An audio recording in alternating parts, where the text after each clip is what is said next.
My stepbrother called me a parasite and my mother laughed after years of being used, so I smiled, but unleashed a storm that shattered their lives. I am Jade, 37, female, and I work as a veterinary surgeon in Boston. I specialize in orthopedic surgeries for large animals, yes, the complicated kind that takes hours in a steady hand. I finally bought my own townhouse last year after busting my ass for nearly a decade. I have a decent retirement fund going, and even splurged on a nice car recently. On paper, I am doing pretty well: respected career, my own place, financial stability. But whenever I go back home for holidays, I am instantly that awkward, unwanted 15-year-old girl again, especially around my mom. My parents split when I was about 12. Dad cheated with mom's coworker, totally freaking cliché, right? Mom completely lost it when she found out, crying, screaming, locking herself in her room for days, barely eating. Growing up, everyone always said I looked just like my dad: same green eyes, same chin dimple, even the same mannerisms when I talked. So every time Mom looked at me after the divorce, I could see how much it hurt her. She would say stuff like, "Jade, you look just like your father," but never in a nice way. There was always this underlying resentment in her voice, like I was personally responsible for what he did just because I shared his DNA. After the divorce was final, Dad moved across the country to California. We used to see each other monthly at first, but that completely faded after a while. Now we just exchange birthday texts and maybe a Christmas card. Real stand-up father of the year material right there. When I was 16, Mom remarried this guy, Marcus. He was all right at first, tried to act like a cool stepdad for about the first month, then basically ignored me after that. He had a son named Tyler, who was 2 years older than me. Tyler was what you would call the golden child from day one. He was loud, charming around adults, and knew exactly how to make himself look good in front of my mom while being a complete jerk to me when no one was looking. After high school, Tyler spent a couple of years finding himself, also known as playing video games in the basement, smoking weed, and working random jobs at bars when he needed cash. Eventually, we both started college the same year, him at community college studying business administration, which he never shut up about, and me at a private university studying veterinary medicine. I got a full scholarship, which Mom somehow always made sound like I had taken the easy way out. This just made the gap between us even bigger. My mom would introduce us to people like, "This is Tyler, he's studying business and networking with real entrepreneurs, and this is Jade, she's good with animals." The way she said it made my accomplishments sound like a cute little hobby. After college, I landed a job at a prestigious animal hospital in Boston. Tyler got a job at a car dealership nearby, which, don't get me wrong, is a fine job, but the way my mom talked about it, you would think he was the CEO of Tesla. Tyler sells luxury vehicles to important people, she would brag to anyone who would listen.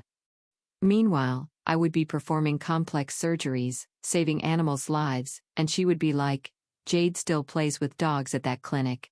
At some point, about 5 years ago, we found out Mom and Marcus were struggling with money in retirement.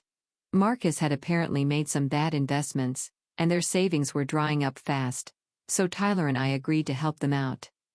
I sent $1,800 every month, which was a significant chunk of my income back then. Tyler sent $500. But get this, Tyler told Mom all the money was coming from him, and she totally believed him. Even when I tried to explain that most of it was from me, she would shake her head and say, "Tyler would never lie like that. You're just jealous of him, as always." At first, I didn't really care. I was sending money to help her, not to get props, but over time that BS started to sting. I was working 60-hour weeks, sometimes coming home covered in blood from emergency surgeries just to send money to a mother who couldn't even acknowledge I was helping her, and whenever there was a money issue, Mom would call both of us. "Jade, the refrigerator broke down, and I can't afford to fix it." "Jade, I've got surprise dental bills." "Jade, the basement is flooding." And after I helped, which I always did, she would always end with, "Tyler covered the cost. He's such a wonderful son. He works so hard at the dealership to take care of us." The first few times, I corrected her, "Mom, actually, I sent that money." She would get this weird look on her face. "Well, Tyler told me he handled it. He's lying to you. Look, I can show you the transfer from my account. Why are you always trying to cause problems, Jade? Tyler wouldn't lie about something like this. He takes care of us. Talking to Tyler about it was equally useless. I confronted him once after a particularly frustrating call with Mom. Why are you taking credit for my money? I asked him. He just shrugged, not even looking up from his phone. That's what Mom prefers to believe. She likes thinking I'm supporting her. It makes her happy. But it's not true, and it's my money. He finally looked at me. Mom and I have a special relationship, okay? She needs to think I'm taking care of her. Your money helps, but let's be real. You've always been the odd one out in this family. Just let Mom have this. So I kept sending money, kept my mouth shut, and kept telling myself I wasn't trying to buy my mom's love. I was just doing the right thing, being the bigger person. But every month, writing that check felt worse and worse. I was financing their lifestyle while being treated like an afterthought. Fast forward to last week, probably the most important day of my life so far. My hands were sweaty on the steering wheel as I drove to Mom's house for Thanksgiving. My heart was pounding the whole time. I was headed to the annual Thanksgiving dinner at Mom's suburban house outside Boston, the first time I'd gone in 3 years. The last time was during the pandemic, and it was a total disaster. I was telling everyone about this complicated spinal surgery I had performed on a prize-winning show dog when Mom cut me off, saying, "Jade, you always focus on yourself. Have you ever stopped to think how Tyler might feel hearing about your job?" I shut up real quick. Then Marcus added, "She's been like that forever, always thinking about herself." I felt like complete garbage in front of everyone. Later, Tyler tried to comfort Mom by saying, "It's okay." Like I had somehow upset her by talking about my career. I hadn't planned to go back this year, but Marcus had called me personally. "Your mother really misses you," he said, which I knew was code for, "It would mean a lot if you came for Thanksgiving." At the time, some tiny part of me still hoped that maybe, just maybe, they actually wanted me there. When I got to Mom's place last week, there were already a bunch of cars outside. I parked in the farthest spot and grabbed my wine, checked myself in the mirror, fixed my maroon dress and black cardigan. I had done my hair all nice that morning, but the wind had messed it up some. As soon as I opened the door, I could hear kids running around and adults laughing from the living room. The house smelled like turkey and that weird green bean casserole my mom always makes that nobody actually likes. Mom walked into the hallway and was like, "Oh, Jade, you came?" Like she was surprised, probably thought I would skip it for work. "Yeah," I said. "Marcus sent me an invite." I gave her a quick nod and held out the gift box. "Brought this. A gourmet truffle-infused cheese board set from that French shop downtown. They only make a few for the holidays. It cost me nearly $250, came in a custom walnut box, and was wrapped like it belonged in a Michelin star kitchen." She took it with a dry thanks and said, "Everyone's already inside. Your name tag is on the table by the door," before heading back to the kitchen without another glance. Frosty, just like I remembered. I remember thinking it was weird to have name tags at a family Thanksgiving. Like we're family. Who doesn't know who's who? But then I realized there were some new boyfriends, girlfriends, and distant relatives I hadn't met yet, so whatever. I walked over to the table where all the name tags were laid out neatly, searched for mine, and when I finally found it, my stomach dropped hard. The tag had my name, Jade Mitchell, but underneath, in smaller letters, someone had written the word Parasite. At first I thought it was some sick joke from one of the kids, but when I looked up, I saw Tyler smirking at me from across the room. He was watching me, waiting for my reaction. "Nice tag, huh?" he said, walking over. I just stared at the tag, completely shocked. "That's what you are, right?" He laughed. A cruel laugh. "A parasite, always coming around when you need something." Mom walked by, saw what was happening, and started laughing along with him. Not just a little chuckle, but full-on cackling, like it was the funniest thing she had ever seen. "Don't be so sensitive, Jade," she said when she saw my face. "It's just a joke between family." I stood there, holding the name tag, feeling like I had been slapped. Tyler was wearing his usual show-off outfit, designer jeans and an expensive button-up shirt. I'm pretty sure I had paid for indirectly through my monthly contributions to the family. It's been a while, I said, trying to keep my voice steady. The car business is booming, he replied. Just sold a Porsche to some rich doctor yesterday. Then he winked at me. Not everyone needs to cut open animals for a living. I performed 3 surgeries yesterday that save pets who are beloved family members, I said, unable to help myself. Ah, saving the whittled puppies, Tyler said in a baby voice. Meanwhile, I'm making real money in the real world. Tyler's killing it at the dealership, Mom chimed in. He's their top salesman now. They're talking about making him sales manager next year. That's great, I said, forcing a smile. All those old feelings of being the outsider came rushing back. I remember getting straight A's in school and showing her, and she would just say, "That's expected." When I got my full-ride college scholarship, all she said was, "Good. That saves us money." When I told her about my first major surgery, she changed the subject to Tyler. He just got Employee of the Month again. She never once said she was proud of me. Not once in my entire life. I took a deep breath, and something inside me just shifted. I didn't show it, but at that moment, I decided I was finally done with this. All of it, the monthly payments, the emotional abuse, the constant gaslighting.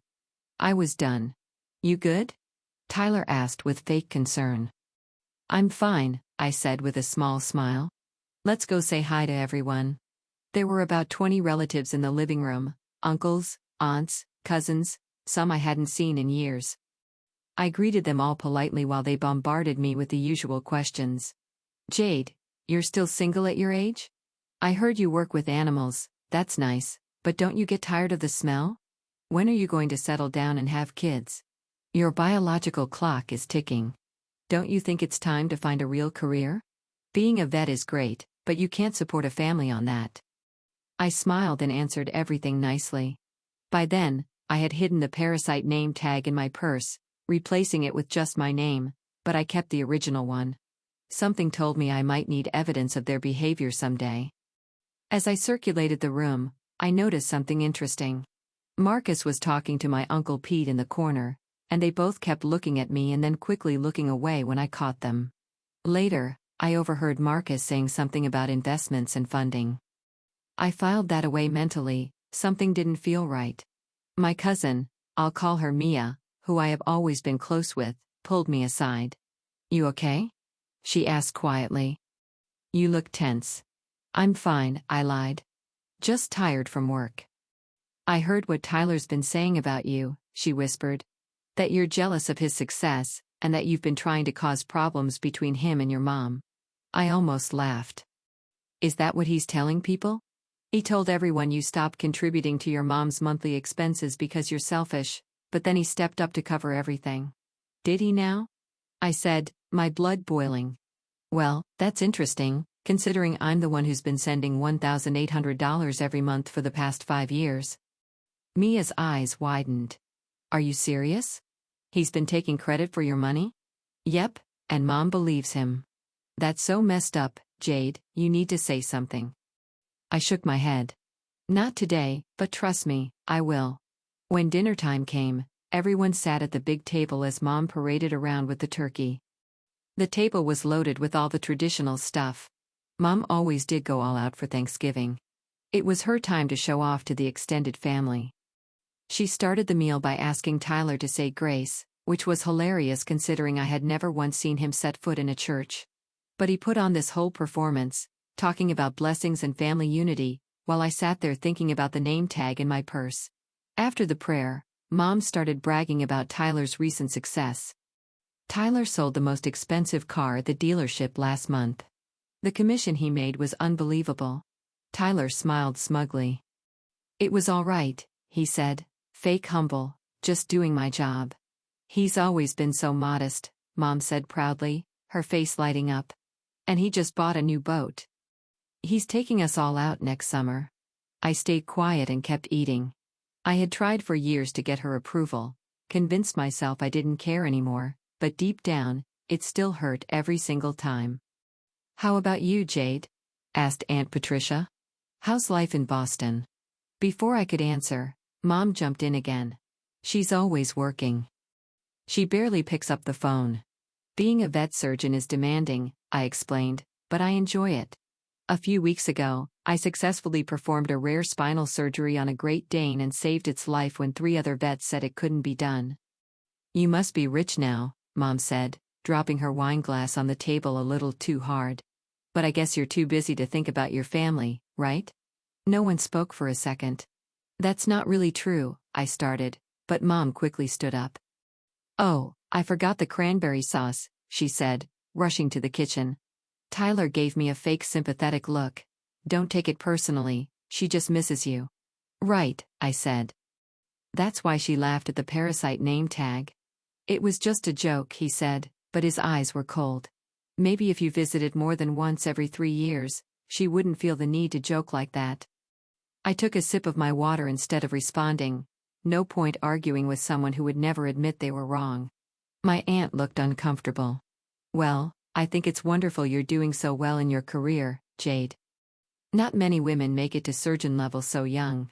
Thanks, I said, grateful for the one positive comment I had received all day.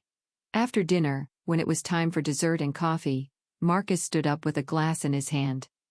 I'm so happy everyone made it today, he said, especially on this Thanksgiving when we're all grateful for family.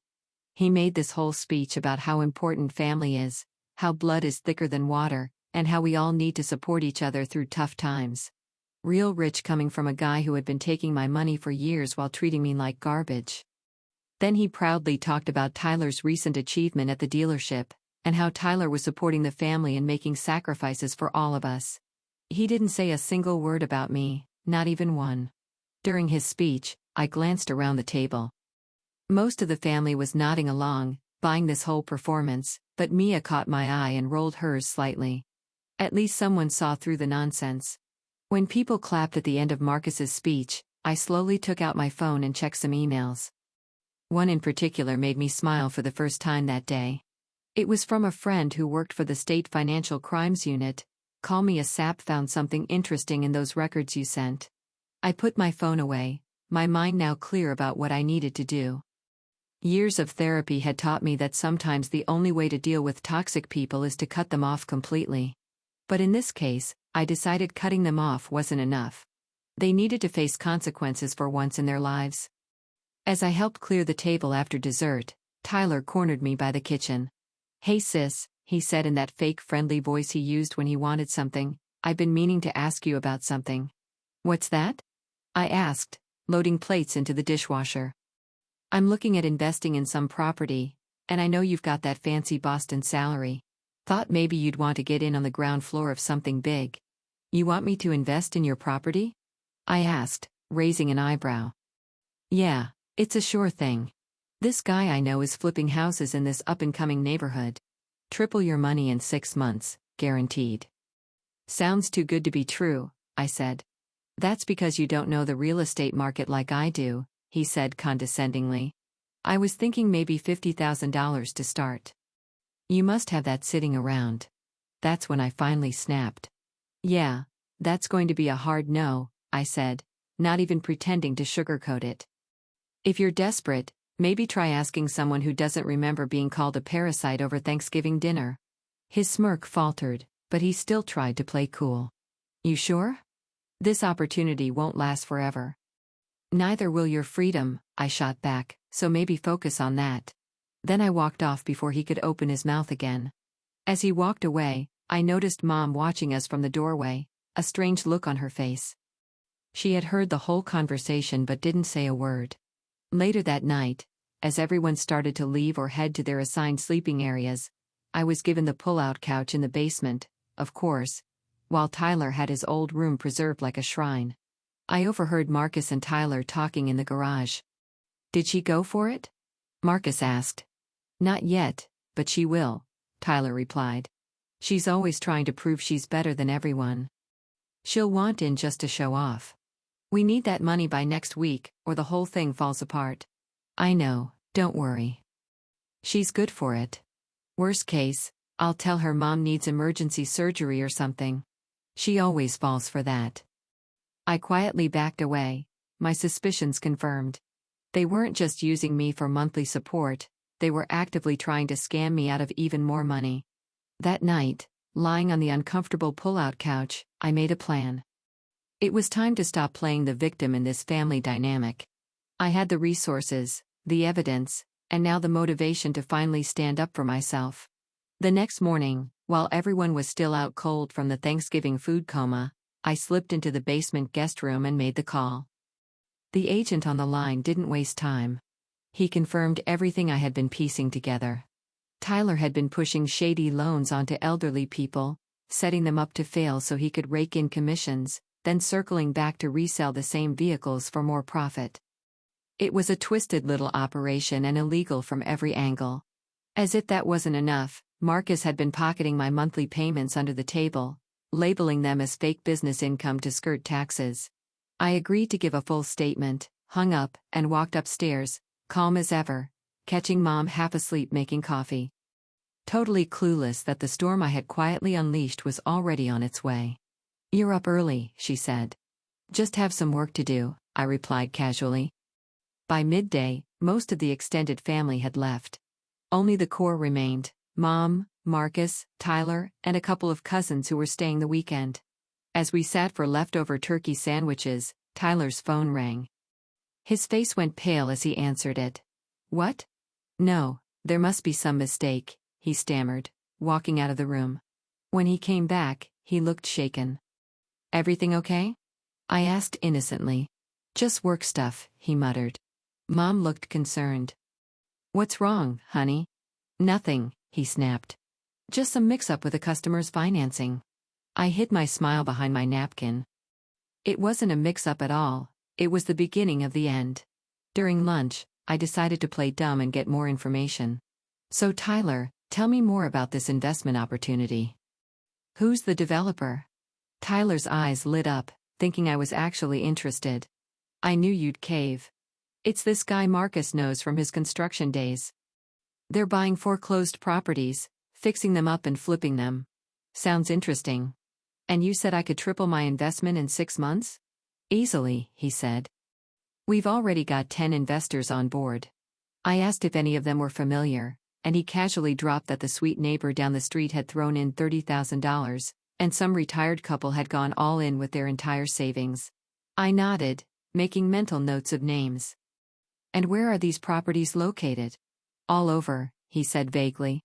"We've got some really prime spots." "Can I see the prospectus?" I asked. "The what?" Tyler looked confused. "The investment prospectus, the legal document outlining the investment terms, risk factors, projected returns. We're still getting that together," he stammered. "But trust me, it's legit." "I'm sure it is," I said with a smile. "I'll just need to see all the paperwork before I make a decision." Tyler looked at Marcus, who jumped in smoothly. Of course. We're just waiting on some final details from the lawyer, but we can put your name down as interested, right?" "Sure," I said. "Put me down." That evening, I made an excuse about needing to get back to Boston for an emergency surgery. As I was leaving, Tyler cornered me by my car. "What did you do?" he hissed. "What are you talking about?" I asked, keeping my face neutral. "The dealership is being audited today, Thanksgiving weekend." "That's not a coincidence," I shrugged. "Sounds like bad luck. If I find out you had anything to do with this, you'll what?" I challenged. "Call me a parasite again? Ask me for $50,000 for your fake investment scheme?" His face froze. "What are you talking about?" "I'm not stupid, Tyler. I know a scam when I see one, and I know you've been taking credit for my money for years." "That's not, save it," I cut him off. "I don't want to hear it. Good luck with your audit."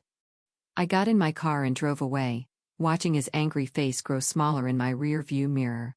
2 weeks later, local news reported that a car dealership was under investigation for predatory lending practices targeting elderly customers. Tyler wasn't named, but I knew it was just a matter of time. The phone calls started coming in immediately. "What the hell did you do?" Mom screamed into the phone. "Tyler's being investigated. They're saying he defrauded elderly customers." "That sounds serious," I said calmly. "Maybe he shouldn't have done that." "He didn't do anything wrong. Those old people knew what they were signing, did they? Or did Tyler target vulnerable seniors and trick them into loans they couldn't afford just so he could make his commission? Who told you that? She demanded. Nobody had to tell me. I've been watching Tyler manipulate people his entire life. It was only a matter of time before he got caught. You reported him, didn't you? Your own brother. Stepbrother, I corrected, and I don't know what you're talking about. Maybe someone at the dealership got tired of his schemes. She hung up on me. I blocked her number. That night, I drafted emails to all the people Tyler had mentioned as investors. I warned them about potential fraud and advised them to contact the State Financial Protection Bureau. I didn't know if I was too late to save their money, but I had to try. Over the next 3 weeks, I executed my plan with surgical precision. First, the dealership investigation expanded. Tyler's name finally hit the news as the salesman who specifically targeted senior citizens with complicated high-interest loans they couldn't afford. His phone calls to me became increasingly desperate, coming from new numbers since I had blocked his main one. Jade, they're saying I could go to jail. You've got to help me. I just replied, that's terrible. Have you asked Mom for help? Mom can't help with this. I need a lawyer, a good one. Can you lend me $10,000 for a retainer? Sorry, I've already invested all my spare cash in a promising real estate venture. I texted back. Triple my money in 6 months, guaranteed. He didn't respond to that one. Then I forwarded all the records of my payments to Mom and Marcus to the IRS, along with evidence that they had been claiming it as business income on Marcus's side carpentry business to avoid taxes. I included bank statements, text messages, emails, everything I had been meticulously documenting for years, just in case. The week before Christmas, Mom called me from a new number I hadn't blocked yet. The IRS is auditing us, she cried. They're saying we committed tax fraud. Marcus is losing his mind. That's awful, I said. Maybe Tyler can help. He's so successful, right? Tyler's facing his own legal troubles, she sobbed. Please, Jade, we need help. I'm sorry to hear that, I replied, my voice level. By the way, did you ever tell Marcus about that name tag at Thanksgiving? The one where Tyler called me a parasite and you laughed? The line went silent. What does that have to do with anything? She finally asked. Just curious if Marcus knows who's actually been supporting you both all these years. Another pause. Jade, her voice dropped to a whisper. Did you do this to us? I have to go, I said. I have a surgery in the morning. Good luck with the audit. Then I blocked that number too. In January, I received a certified letter from Marcus begging for help. Apparently their house flipping scheme had completely fallen apart. The developer had taken the investors' money and disappeared. The Johnsons were suing them. That neighbor had reported them to the police. And with the IRS audit ongoing, they were in serious financial trouble. I filed the letter away with the name tag as evidence of their character. By March, Tyler's trial was underway. The evidence against him was overwhelming. Multiple elderly victims testified about how he had pressured them into loans they couldn't afford, falsified their income on applications, and promised them deals he never delivered. He was facing multiple felony charges of fraud, elder abuse, and deceptive business practices. Marcus and Mom had to sell their house to pay for Tyler's defense and their own tax penalties. Their marriage was crumbling under the stress, according to Mia, who still kept in touch with me. They were fighting constantly, with Marcus blaming Mom for Tyler's bad character, and Mom blaming Marcus for the failed investment scheme. I watched it all from a distance, focusing on my career and my own life. I got promoted to head of surgery at my hospital, bought a vacation cabin in Vermont, and even started dating someone who actually respected me. For the first time in my life, I felt free. I had stopped sending money to my family, stopped trying to earn their approval, and stopped letting them make me feel like I wasn't enough. Last week, my doorbell rang. I opened it to find my mom standing there, looking like she had aged 10 years.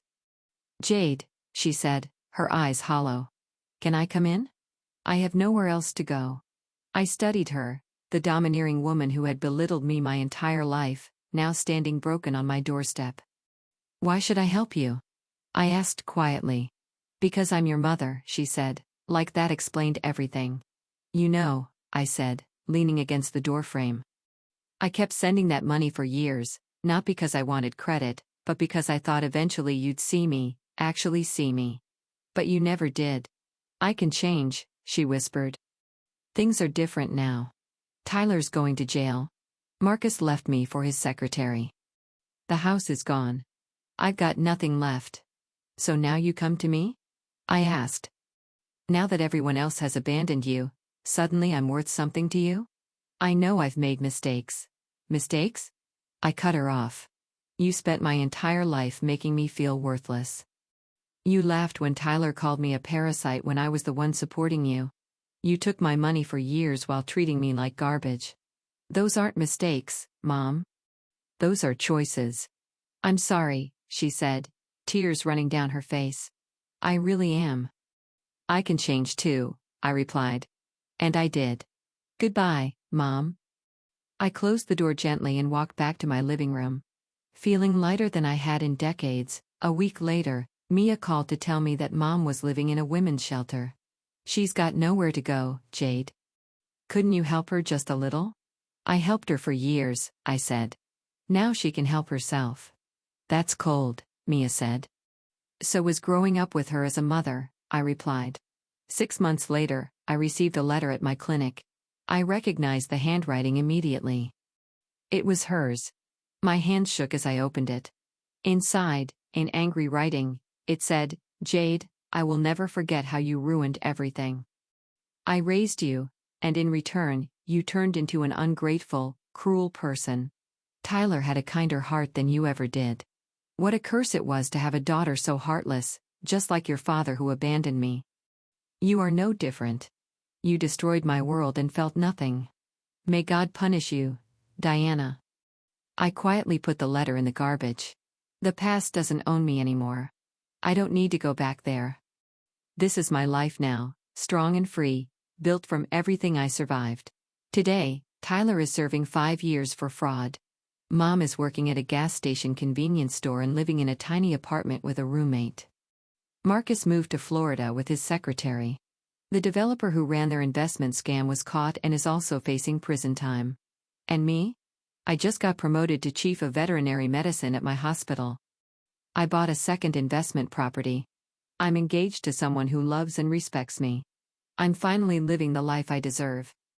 Sometimes people ask if I feel guilty for what happened to my family. The answer is no. I didn't commit fraud.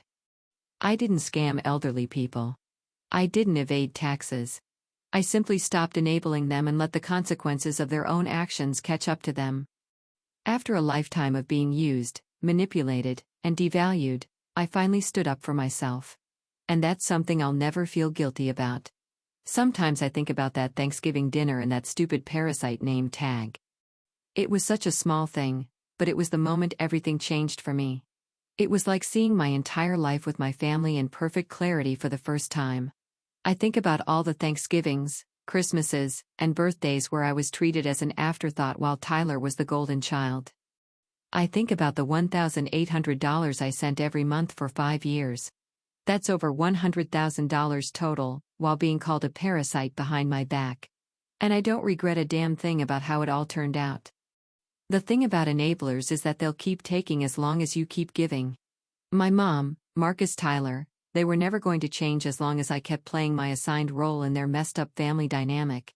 Sometimes the only way to win is to flip the whole table over and walk away. So yeah, maybe it was petty revenge. Maybe it was nuclear. But after what they put me through, it was totally worth it.